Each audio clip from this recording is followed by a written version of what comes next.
Good morning, I'm Angelo Castro III. I'm Angela and we are the Castros. Happy Thursday to everyone. Isang araw na lang para sa long weekend. Oo, para sa Friday. nakararami. Kasi actually yung holiday was yesterday, yung Ninoy Aquino commemoration, di ba? Oo, okay. Okay. Maingay yung laptop. Yesterday yung tunay na holiday, PBBM moved it para mai-sandwich daw with Monday, which is National Heroes Day. Yeah. But let us not forget also yung true meaning what happened yesterday. So we commemorate that, even though wala ang holiday yesterday. Oo, so Yep. we always have to remember. Sige, marami tayong pag-uusapan today. Parang diba? kulang ka pa sa kape ah. Wala, hindi ako nagkakape kasi. Oo. Kulang, yes. Oo, yes. pero marami tayong Hoy, good pag-uusapan morning. today. At of course, yung mga mainit na usapin dyan tungkol yung sa libro ni Ay, Vice umiinit. President Kala Sara ko, Duterte. actually, kala ko titigil na yung yung parang pababa na. Pero mukhang Hindi painit yan. ng painit ang Oo. issue sa libro. Let's see Tingnan what happens natin now. kung anong number yan sa Oo. ating countdown, yung issue na yan. And of course, si Alice Go, hingi tayo ng update tungkol dyan. Okay, we're serving the news in a countdown. All that before your second cup of coffee, this is Brunch. Labas tayo muna ng ating bansa. On our top 9 is the ongoing Democratic National Convention in the U.S. Former U.S. President Barack Obama took aim at Donald Trump, urging Americans to back Kamala Harris in her presidential bid.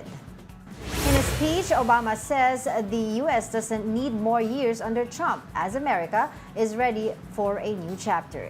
He also praised President Joe Biden, his vice president, who was forced out of the 2024 race by Democratic allies who feared he would lose to Trump.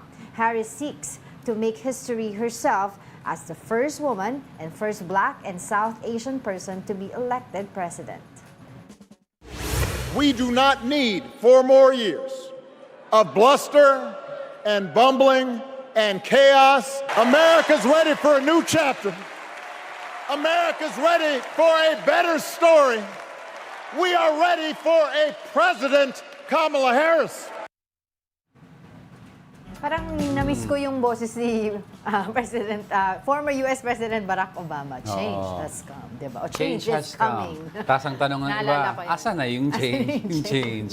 Maganda pero lang ngayon- pakinggan, pero hindi, actually, what has happened kasi, before kasi hindi mo maiisip like somebody like Trump would ever take hold or power in office. But Middle America has finally engaged itself in American politics. Dati kasi Middle America, yung tinatawag nilang rednecks, hardcore Americans, hindi lumalabas yung bumoboto, bihira. Because medyo malayo yung location nila di ba? But when President Trump became president, they all came out and they all voted. So ang key kasi dito is, sa Democrats, in order to win, kailangan mataas ang voter percentage Yun sa nila. mga majority states. Oo. Yeah, kasi even African Americans or Black Americans, when they were asked, surprisingly, the results came out that they would vote for President Trump.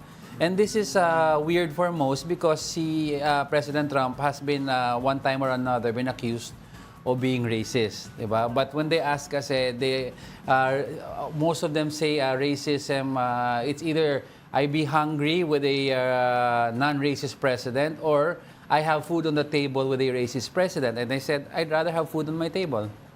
So, Pero it's ngayon not kaya nag-iba ng strategy ang mga Democrats. Nagpalit sila ng kanilang, kumbaga, ino-nominate. Yun, wala na nga si U.S. President Joe Biden. Yeah. Kasi nga dahil lumabas yung madaming mga videos niya na parang kaya pa ba niya na mamuno, kaya Naku, ngayon si hindi. Kamala Harris yung ang importante diyan ngayon kasi how will Vice President Kamala Harris will handle the protests against yung nangyayari sa Gaza. Kasi inaano nila, 'di ba, syempre mga pro-Palestinian sinasabi nila na ano yung magiging stand mo ngayon, 'di ba? Kasi will you veer away from Joe Biden's policy na supporting Israel's attack, 'di ba? So yun yung naging ano ngayon, medyo ang tawag doon crucial dun sa kanyang campaign. Before we move on quickly, ang number one parang issue for them more than foreign policy was what will you do for Americans? All right. More jobs. Sige, let's continue with our countdown.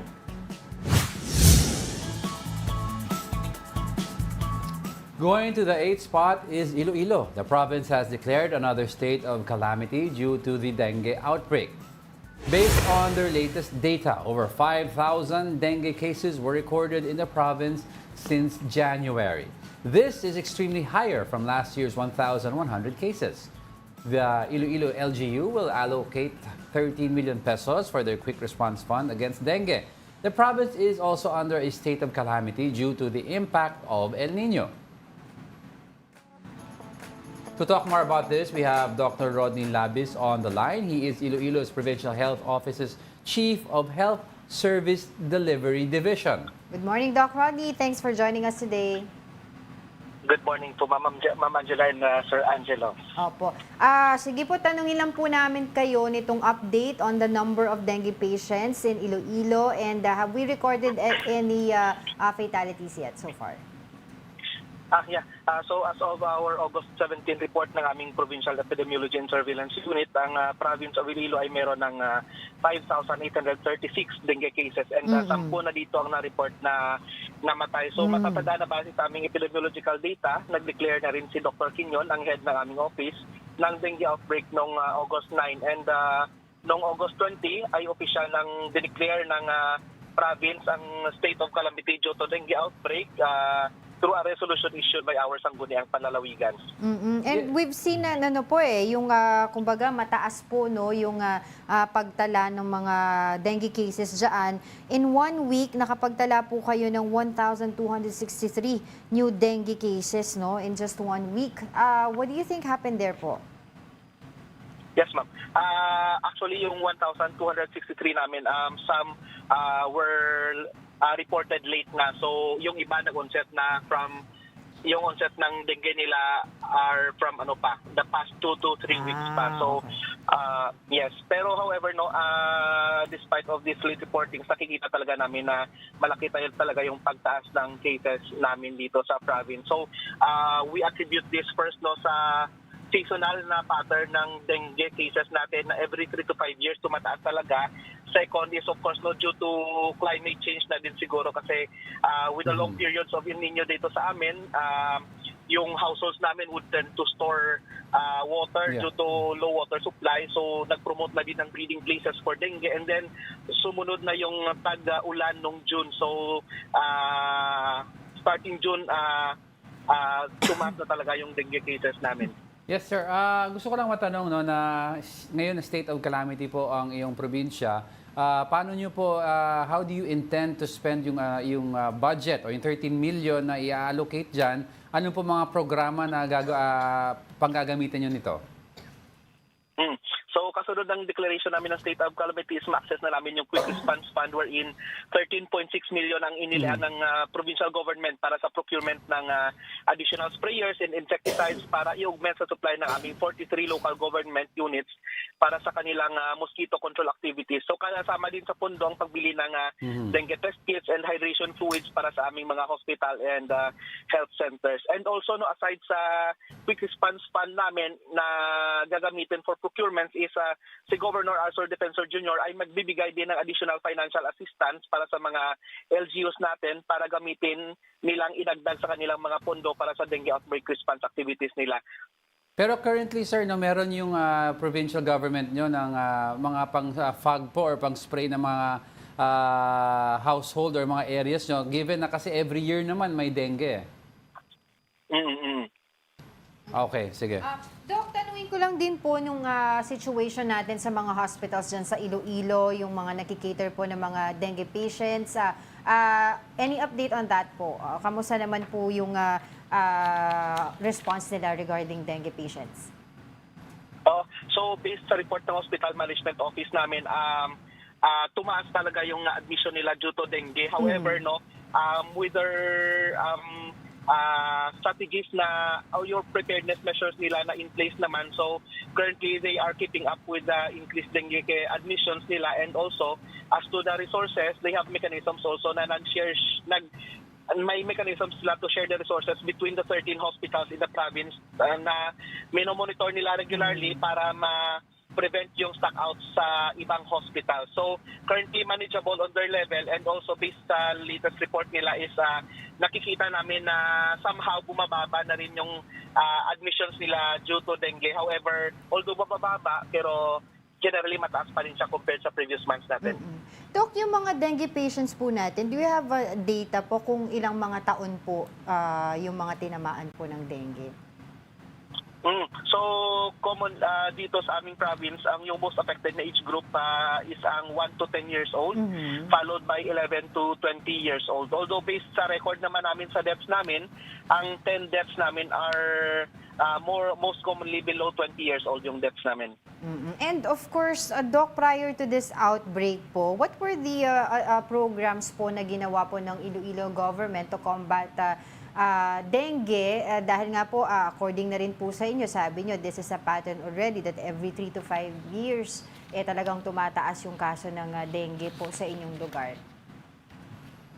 So, since we are already anticipating the increase in dengue cases this 2024, as early as 2023, nag-start na tayo prepare for with our rural health units and hospitals for the dengue outbreak. So, as early as 2023, ni-review na natin yung mga physicians natin sa dengue clinical case management, and also we have provided them the checklist kung anong dapat in place sa kanilang facilities para preparahan yung pagtaas ng dengue cases. Of course, no, yung LGUs natin nag-start na din ng procurements nila for the test kits and all the medicines and supplies na kailangan for the management of dengue cases. Also, they have also established na din mga hydration units sa kanilang rural health units, and even dengue fast lane para mas ma-facilitate yung faster na accommodation ng patients exhibiting dengue symptoms sa kanilang RHU. So, the same din with our hospitals.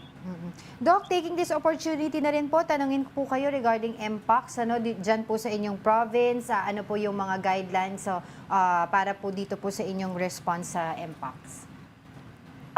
So, I think last case namin sa MPOX is 2022, may isa kaming case. Pero 2023 and 2024, wala kaming case. Although active yung surveillance natin for MPOX, this 2024, meron kaming submit na specimen na considered as suspect monkeypox. However, yung confirmatory testing niya is negative na din. So, in preparation for MPOX, andyan yung surveillance system natin para if may ma-detect na case, as early as possible, na-implement natin yung prevention and control strategies natin para ma-prevent ang further transmission sa ating community.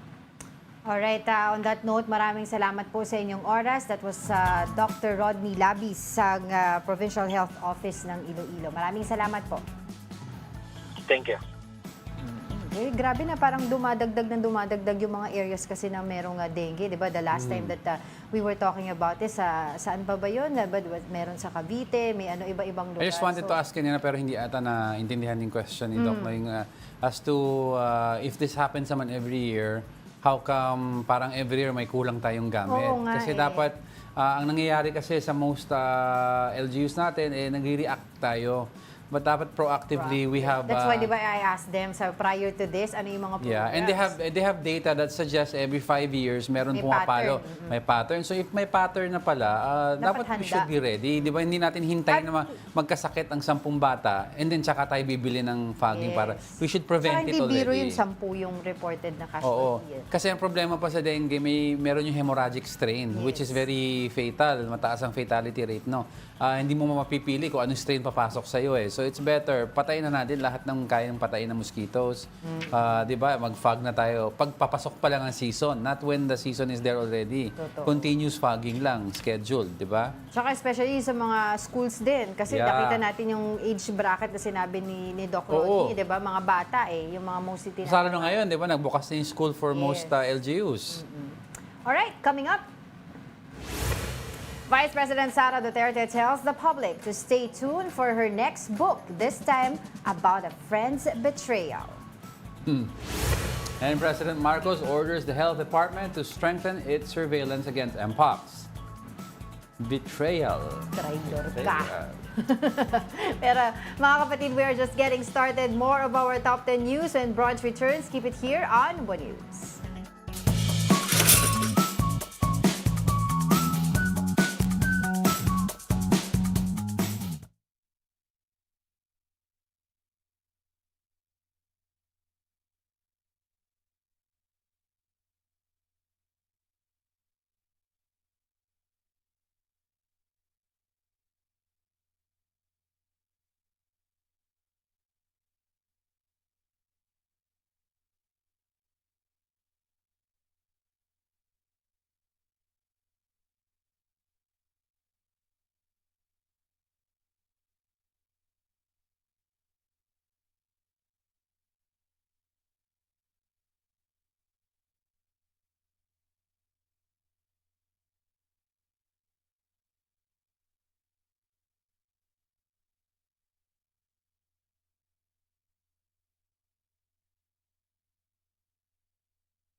watching Brunch here on One News. Ngayon po ay Thursday, ano ba ngayon? August 22, di ba? Ay, Si 21 belated happy birthday 21 kay yesterday.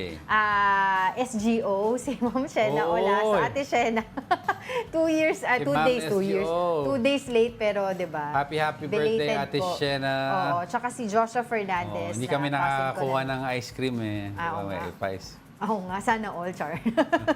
Si Joshua Fernandez, cousin ko, birthday din niya today. Tapos yung mga Facebook friends natin or Facebook viewers natin, nagpapabati sila. Of course, si Alex Fuentes, si Sam Pokemon Go. Sabi niya, good muffin, good morning, Ma'am Angel and Sir Angelo. Si Migs Ebron na nanonood. Muffin kasi puto. Oo, puto. Tapos si Filipino Christian muffin, rice cake. Cabalquinto. Yan. Yan. Good morning daw. From ano pa siya nanonood? From Ted Filon, DJ Cha. Tapos pupunta siya dito. Si Ralph Domingo, of course. Oh, nasa si Ralph. traffic jam daw siya. Hindi daw magandang internet. At saka si Glenn Acol na nanonood din sa atin. So, Oscar and sa YouTube, si Ronald Maxtay, si Mark Santiago, si Tita Daisy, and Tito Naldi Cancio. Si Leonie Valdezotto, nanonood din sa atin. Tsaka si Gina Santos. Sabi ni Tita Daisy, yung number 1 daw sa kanya ay yung alleged VP Sara impeachment. Tingnan natin kung yun ba ang ating Ako actually, number 1 in today. general, yung VP Sara news about yung budgeting, yung book, and yung impeachment. All together, kumpul-kumpul, pwedeng Yun, mag-number 1 pwedeng yan. mag-number Pero medyo mainit pa kasi yung finding go eh. Oo. Ano Hawak nangyari ko. sa finding pastor? Wala. Si Go ay yung the one that got away. Sabi nila. Anyway, sige. Let's move on. Let's move on na. Let's continue with our countdown. Coming in at our 7th spot, checkpoint operations continue to prevent the spread of African swine fever. In Quezon City, around 30 infected hogs were discovered inside a truck. All these pigs were slaughtered to avoid infecting other animals. The government awaits the arrival of ASF vaccines in the country. The Bureau of Animal Industry says each would cost at least 400 pesos. So 400 pesos for vaccine. Madami-dami Oo, yan. medyo kumakalat na siya ha. Hindi na magandang nangyayari yung sitwasyon dito sa ASF na to. Dahil kumakalat nga siya. Di ba the other day sa Quezon City, meron na. And sana nga mas maganda yung naging response nila kasi kung hindi, kung naging maganda, di sana hindi kumalat ng ganito. 'Di ba? So, I don't know kung in-implement nila yung 1710 protocol parang hindi yata, hindi ako sure. Kasi nga 'di ba, sinasabi ng DA nung unang pumuputok to, hindi naman siya masyado kaya naman yan wag masyadong stricter protocols yung pairalin natin. Yun ang nga sinasabi nila. So, kapag maraming mga baboy ang 'di ba, mamamatay due to ASF, maapektuhan of course yung production natin diyan. Fatal ba ang ASF sa baboy? Yes. Ay, hindi. Not necessarily, pero mabilis maghawa. Tapos, pag nagkaroon ka na ng ASF, usually kasi kapag stricter protocol, nung nabasa ko, pag nagkaroon ng baboy ng ASF, yung mga katabi niya sa mismong, ang tawag din yung kulungan nila. Anong tawag din sa kulungan? Pen. Hindi sa Tagalog. Anyway, Ayun. Pinapatay na rin yun. Kinakal na rin. Kasi nga mabilis mag-spread. sana may better way of, in the future, containing and treating without killing them. Kasi nag-heal naman yung virus on its own. And they're still This one hindi. No, I'm just saying lang in the future. Baka when they're healed already, may mapakinabangan pa sila. Naawa ka. No. Nakakawa naman talaga, pero... Not only that, it's just that nagugutom ang mundo and then yet, when an outbreak like this happens, we slaughter all these... There's no other way No, but to that's do why that. I'm That's saying, I'm not saying protocol. don't now, that's why I said in the future. Kasi if you don't do that, kakalat yan. Exactly. That's why I said in the future, pag-aralan natin a better way of dealing with the disease, not only in the Philippines, but the entire world. Oo, di ba? Yun lang naman. Okay. Yun lang naman. Sige. Let's continue with our countdown.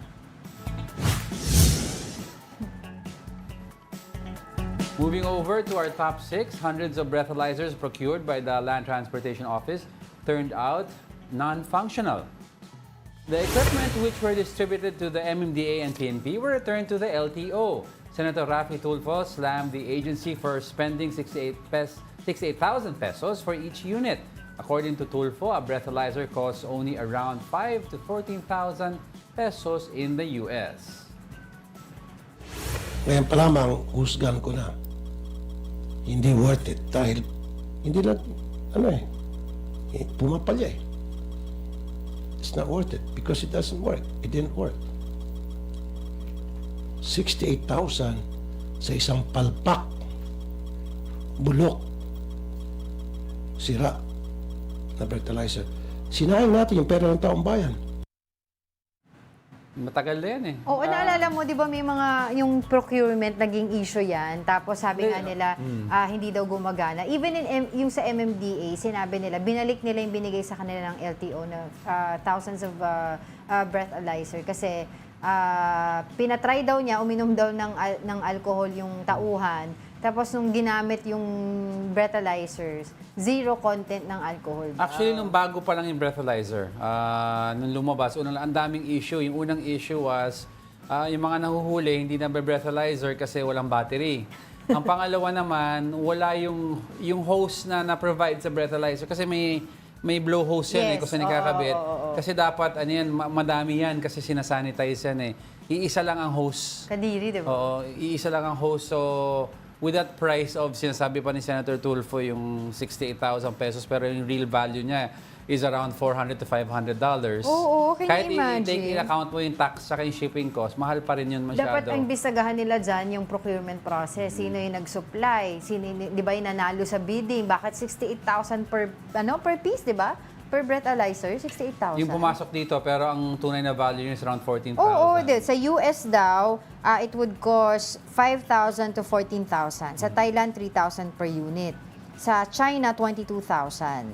Diba? Atin, Tapos 68 yung na sa hindi US gumagana. daw, high quality na yon 5,000 to 14,000. Tapos sa atin, 68,000 na thousands of breathalyzers na hindi gumagana. Ay nako, napakagaling ng gobyernong ito. Nakakainit ng ulo pero nakatawa pa rin ako. Pero 'di ba, can you imagine? Kaya ako hindi ko naman masisisi si Senator Raffy Tulfo na medyo parang uminit talaga yung ulo niya during that hearing.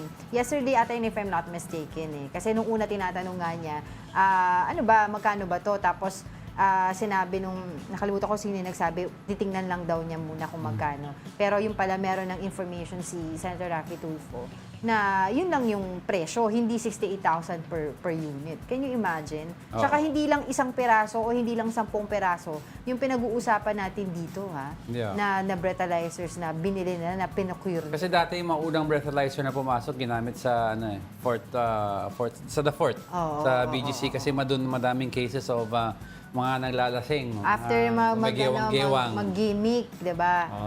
Yung mga driving under Parang the I remember influence. din also, mga years ago, di ba pinag-uusapan nga itong mga breathalyzers na to, nagkaroon din sila ng issue dun sa isang supplier dahil sobrang sensitive naman yung breathalyzer na isa sa mga ipoprocure dapat. Sensitive in a way na even yung alcohol content ng mouthwash, ma-identify niya kaagad. Something like that. So, I Yung remember mga, that. Years ago pa yun eh. Okay, sige. Let's continue with our countdown.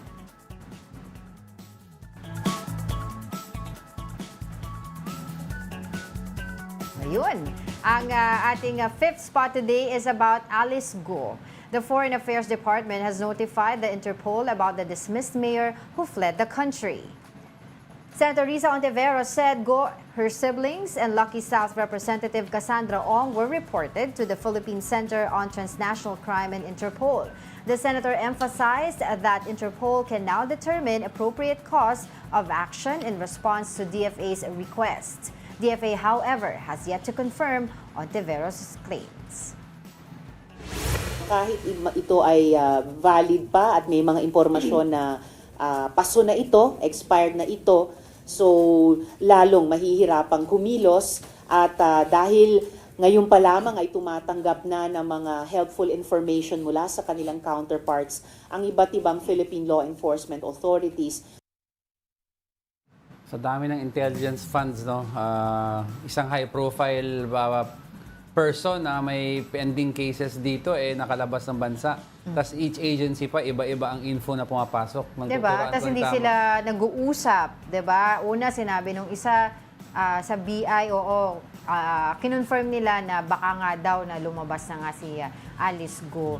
Pero sinabi naman DOJ at that time, no, two days ago, if I'm not mistaken, sabi nila sa kanilang documents, wala pa naman daw. Kasi hindi naman pala sila nabigyan ng kumbaga, ng report ng BI. Kasi di ba we were able to talk to Dana Sandoval here the other day, if I'm not mistaken, at sinabi nga niya, a week before na nilathala, no, or sinabi ni Senator Risa Ontiveros na meron nga siyang information na umalis sa bansa ito si Alice Go, ay alam na ng BI na meron na silang information. Pero hindi pa daw nila sinasabi kasi there were, ang tawag dito, vine-verify pa nila, kino-confirm pa nila yung iba pang mga impormasyon bago nila sabihin daw na nakalabas nga ito. Kaya nga we really have to have a review already on how we do our business. Yung proseso Of everything in general, it's because internationally. nakikita na ng mga criminals to, for example, sa mga POGO, mga Chinese foreign criminals na gumagawa ng kalokohan dito, they're doing it because nakikita nila ang daming loopholes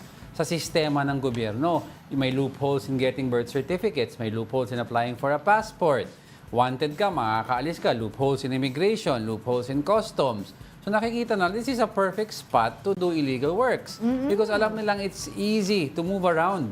Diba? So we have to review ano ba talaga. Saka ito nga, di ba, high profile na to. Saka hindi lang ngayon lang nakalabas pa. Exactly, hindi lang ngayon tong isyung to. Matagal na yung mga certain issues like immigration, customs, na nangyari dito. And until now, we cannot resolve these things, di ba? Ang dami ng politiko have come and gone, pero hanggang ngayon wala pa rin resolution. Ganun pa din. Naiiba lang yung mga leadership, pero ewan ko, nakakain ng sistema. May politiko ngayon, ang platform niya was tanggalin yung traffic in 3 to 6 months. Hanggang ngayon. Ay, wala na. Tapos na nga yung termino niya. Wala May pa rin traffic pa rin. traffic, oo. Pero yun nga, di ba sinasabi natin. Tapos sa next hearing, i-invite nila itong supposedly itong lawyer na nagnotaryo ng affidavit ni Alice Go na sinasabi nga na nakita daw niya, nagpunta sa office niya, hindi bumaba sa kotse, Tinataya niya yung trabaho niya. Oo. at nakita daw niya. So it's either he's lying or She's going back and forth.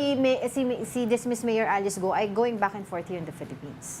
Diba? So yan ang aantabayanan natin kasi hindi, kaya nga sabi nagalit din ng ang administration ni Pangulong Bongbong Marcos, ang sinabi Heads niya, will heads roll. will roll. Tingnan natin kung paano, How heads will roll? kailan, sino. Ayoko naman makita ng rolling head. Hindi naman, ito naman literal ka masyado. Hindi, Pero sa- sino at kailan. Sa Game of diba? Thrones, konting mali lang, heads will really roll. Yes, Max nanonood ng Game of Thrones. Alright, let's continue with our countdown.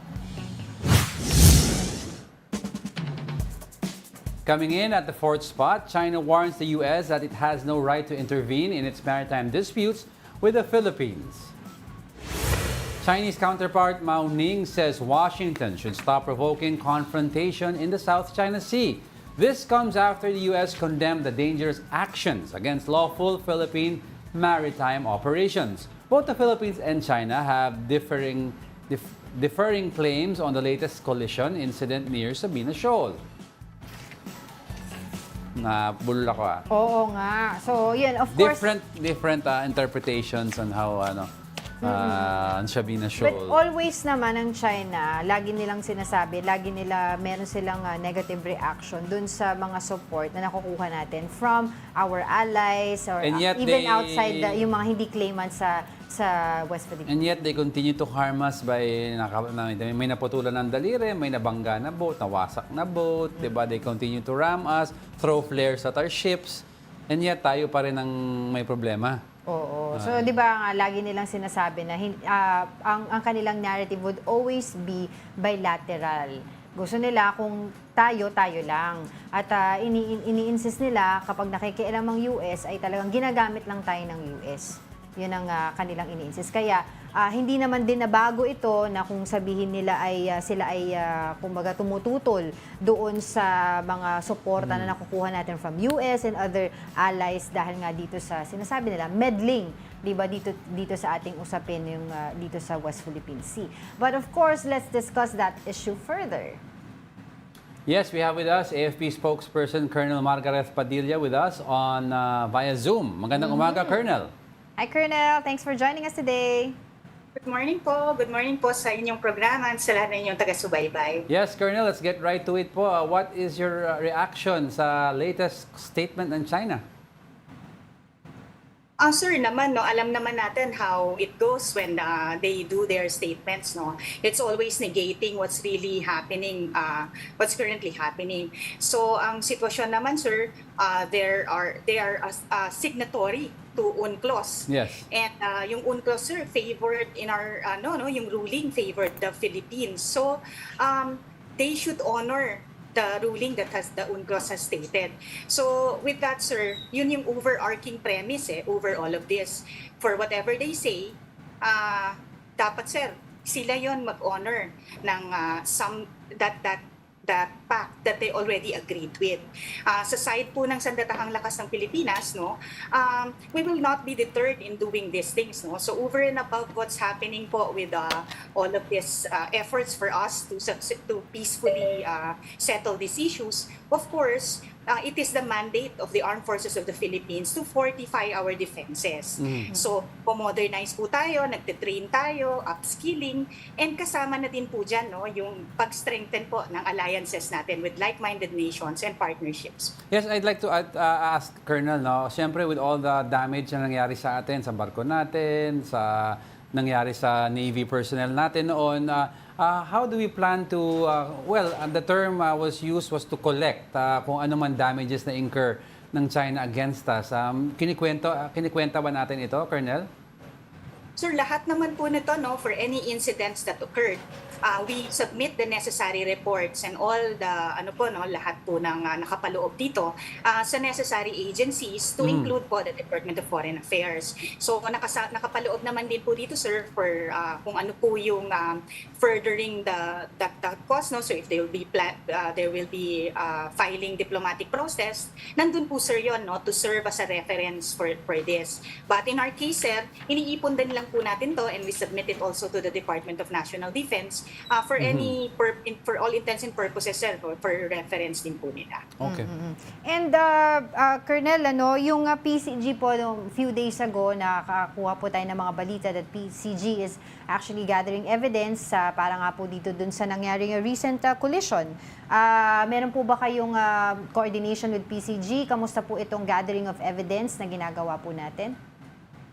Yes, ma'am, no, yung pong Armed Forces of the Philippines were in close coordination with the Philippine Coast Guard and the BFAR in case of this ditong sa usapin nga po ng West Philippine Sea.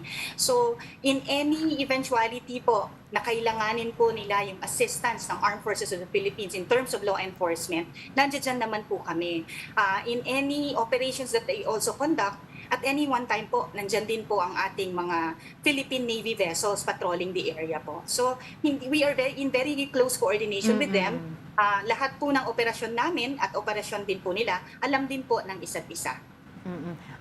Yung pong kanilang resupply mission, do you have idea kung kailan po ulit yung gagawin? And also yung sa air patrol na nagkaroon din po ng incident recently doon, meron din po ba tayong alam regarding the schedule kung gagawin po ba natin ulit yun? And what would be our plans, di ba po, in case mangyari po ulit yung mga encounters natin with China?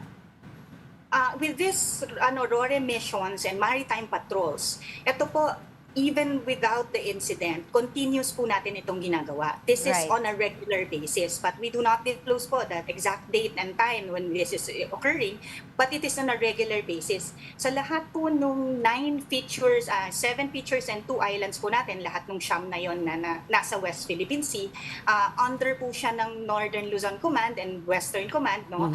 Continuous po to na kinoconduct natin na maritime patrols and so yung Navy and Air Force po natin, it's a regular thing that they conduct po. With the incident, of course, lahat naman po ito, we do have contingency plans in place, and we leave it to the ground commanders po as to the decision on how to go about future RORE missions po. And finally po, no, siguro last question na rin po ito, Colonel. How are we intensifying our presence po, lalo na po sa Escoda and Sabina Shoal, and kasabay po yan ng pag-file din po ng diplomatic protest ng China dahil nga daw po we are interfering dun sa kanilang territory according to them. Yes, ma'am. No, we have intensified our presence because to begin with po, we have been transitioning from internal security operations to territorial defense. And because ganun nga po yung situation, no, yung assets po natin and resources natin are now being na delegate na siya towards the West Philippine Sea. So mas marami na po tayong patrols na nakakonduct, the more vessels that are being aligned to these areas. So over and above that po, no, as we remain steadfast in our duty of protecting our sovereignty, we're also working closely with our like-minded nations and allies, no. So kung mapapansin niyo po, napakarami nga po ng mga exercises that we are conducting, no, maritime exercises, and lahat po dito within the West Philippine Sea area din po. So very very strong yung partnership natin with our like-minded nations because we want all of these nations, no, we want to maintain peace and stability and a free and open Indo-Pacific in terms of navigation at sea and of course yung sa ating himpapawid. Ihabol ko na lang din po, Colonel, kasi lagi po natin pinag-uusapan tungkol po yung AFP Modernization Program at kasama po dyan yung pag-renovate po natin, pagsasaayos ng BRP Sierra Madre na alam naman po natin na malaki po talaga ang naitutulong doon natin doon sa naitutulong ng BRP Sierra Madre, pero nakikita din po natin na talagang dilapidated na siya, kalawangin na. And ano po ba yung parang pinaka-plan natin doon? Alam po natin na kasama po siya sa modernization program, pero yun nga po, ang pinag-uusapan natin, pagkain nga lang po, nahihirapan po tayo itawid yun, ibigay doon po sa mga kasama natin sa BRP Sierra Madre. Papaano pa po yung mga construction materials? Ma'am, no, with the modernization program, kasama nga dito ang heavy dito is yung maritime na capabilities natin and aerial capabilities as well as cyber. Yeah. Dito po sa usapin ng LS-57, eto ma'am, non-negotiable, we're not gonna give this up. This is the sole symbol of our sovereignty in that area. With that po, it is the mandate of the Armed Forces of the Philippines to look at after po, no, the welfare of our troops that are stationed in the area. So we have to take into consideration that LS-57 is a commissioned Navy vessel. So talaga pong dapat namin yan i-maintain and of course, kailangan po namin ma-lookout yung moral and welfare ng tao dyan, including po yung to improve their living conditions. So we will do that. We will not be deterred. We'll be continuing with the RORE missions come what may po. All right. Thank you, AFP spokesperson Colonel Margaret Padilla, for joining us on the show. Yes, sir, no? Again, I'd call our butterfly, sir, no? RCs, our rights, our future. Atin po itong alamin, suportahan at ipaglaban. Nandito po yung inyong Armed Forces of the Philippines and we will do our mission and mandate to protect the people and secure the state and maintain our sovereignty. Thank you, Colonel. Yun yung nakalagay sa likod ni Colonel, protecting the people, securing the state. Yan ang primary goal as of the moment sa West Philippine Sea. Don't go away because we're not done yet. May tatlo pa. Stay with us.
Ikaw, Oh, bakit? makain ako ng puto.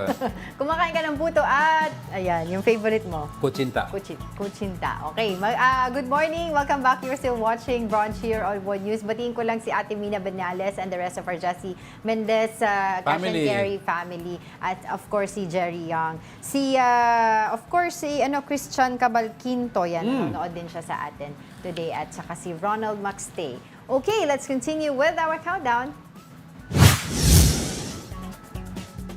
Sizzling at the third spot is Vice President Sara Duterte's controversial book. Senator Risa Ontiveros is determined to block the 10 million peso budget for the distribution of the children's book, Isang Kaibigan. She said this after she received a copy of the book. The Office of the Vice President clarified that the book is not for sale and is targeted to be distributed in VP Sara's storytelling engagements. However, Ontiveros insisted that an official asking for public funds to distribute a book they wrote is an improper request. Ang punto lang kasi, textbook ba yan?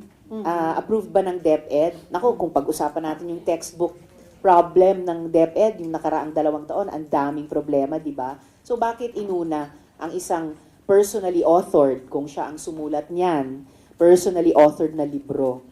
10 million.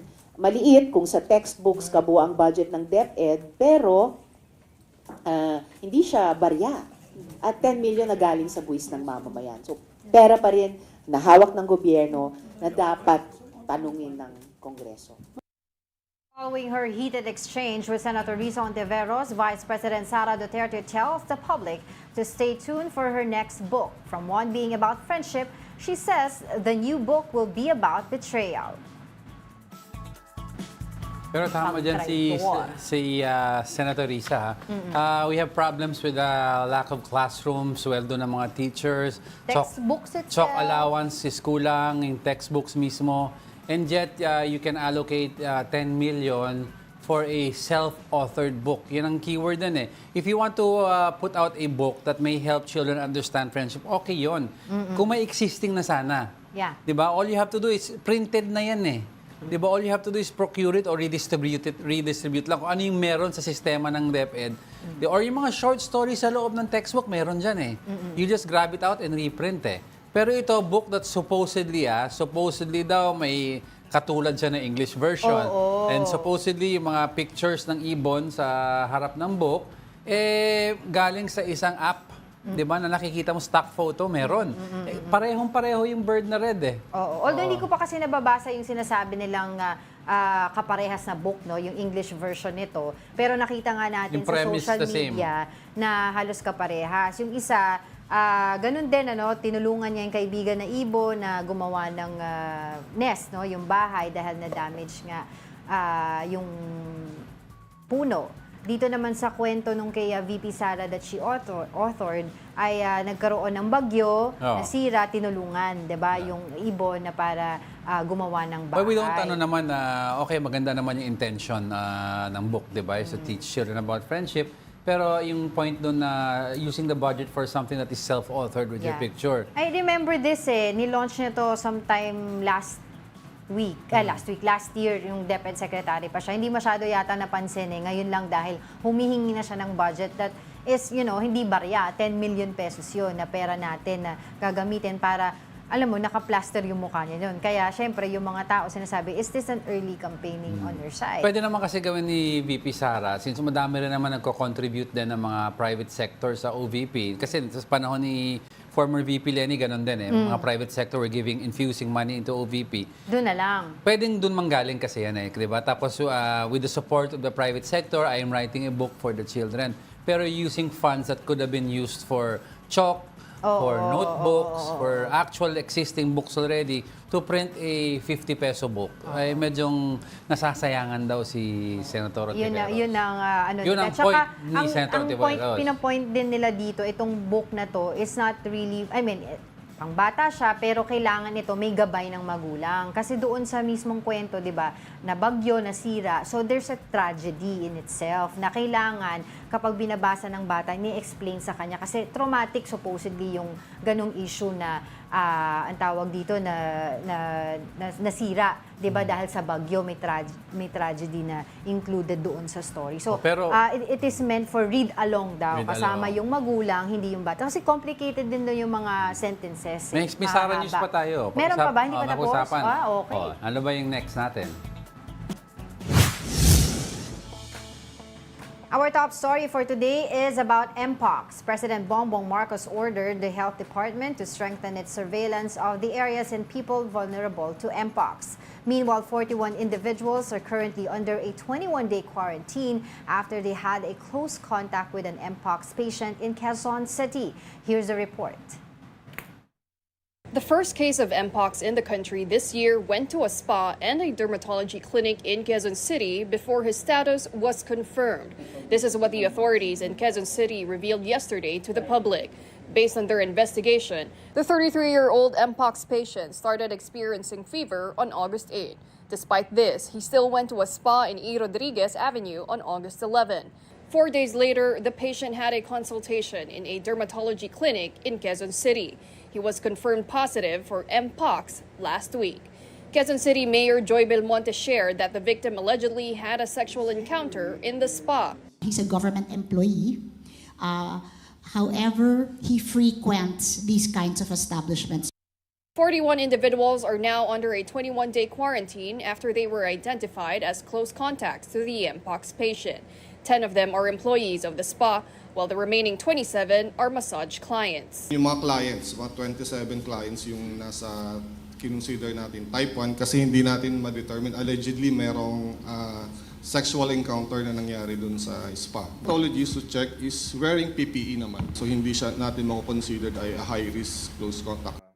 Quezon City Epidemiology and Surveillance Division Chief Dr. Rolando Cruz also told the big story the close contacts are not exhibiting any Mpox symptoms so far. Cruz also shared that the patient is currently isolating in Research Institute for Tropical Medicine in Muntinlupa. Okay naman yung pasyente. And of course, syempre malungkot yung pasyente dahil na-diagnose siya with Mpox. No? So, they're continuing talking to the patient para makapag contact trace pa tayo ng maigi. The Quezon City LGU also found out that the spa was illegally operated. The spa's business and mayor's permits have already expired and it did not have sanitary clearance. Quezon City Mayor Joy Belmonte ordered its shutdown. Illegal lang ang kanilang pag-ooperate, kaya malaki rin ang tsansang may iba pang illegal na aktibidad na ginagawa doon. In a statement, the spa announced that it will follow the advice of the local government. Also yesterday, President Bongbong Marcos had a meeting with the Health Department yesterday about Mpox. He ordered the DOH to strengthen its surveillance in areas and people affected by the disease. The DOH is currently crafting its guidelines for establishments with close physical contact services like spas, barbershops, and salons. I doubt na isa lang yan magkakaroon kasi that masahisa, could you imagine if he had 10 clients? That day, out of the 10, ang possible dyan, mga 5. And those 5, lalabas, may iba pang contact, di ba, kakalat yan. And dito again, lumalabas, bakit may nag-ooperate na spa Na wala walang palang permit, diba? Hindi pa natin malalaman kung hindi nag-contact trace na doon ang galing ang source ng possibly sa ng Mpox, kung doon ba o yung sa derma clinic, di ba? Hindi natin alam 21 ngayon ang naka-quarantine dyan sa pero hindi resident ng QC Oo. yung nagkaroon ng Mpox. It's Problema just, kasi, yung na spa dun was siya in Quezon pumunta City. Sa Quezon City, yung derma and yung spa. Oo. August 8, if I'm not mistaken, nag-fever na siya. Oo. Itong may case ng ng Mpox. Tapos after few days, August 11 or nagpunta siya sa derma, and then the next day or few days after doon sa Na-treat spa. ba siya ng derma? Yun ang Kaya nga 'di ba lahat sila nung close contact naka-quarantine ngayon. Ay, nako. So, ano naman to, ang Mpox naman hindi naman siya airborne. Pero Yes. syempre, we advise everybody to, exercise yung caution ninyo and increase yung level of suspicion. We'd like to clarify that, it's not airborne, but if you have Mpox and you sit on a chair and you touch the chair and the same person touches the chair, sinabi na ng kausap natin the other Oo, day, is oo. it yesterday? Yes. Magkaka-impax ka daw.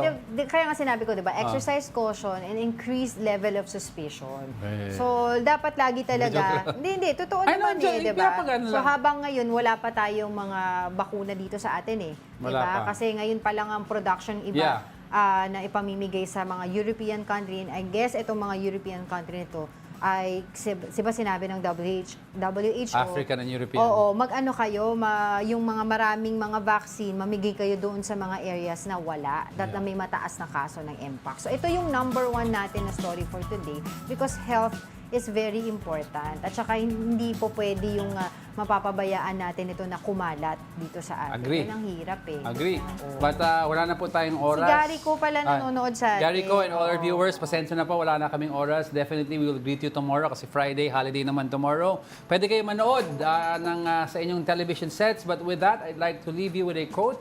Adversity itself that determines how your life story will develop. Yun. A quote from Dieter F. Uchtdorf. Ma-pronounce. Sorry, Dieter. Okay, And sige. that wraps up today's episode of Brunch. Join us again tomorrow. I'm She's Angela Lagustad Castro and he is Angelo Castro III. We are One News. Talo ka! All sides, all the time.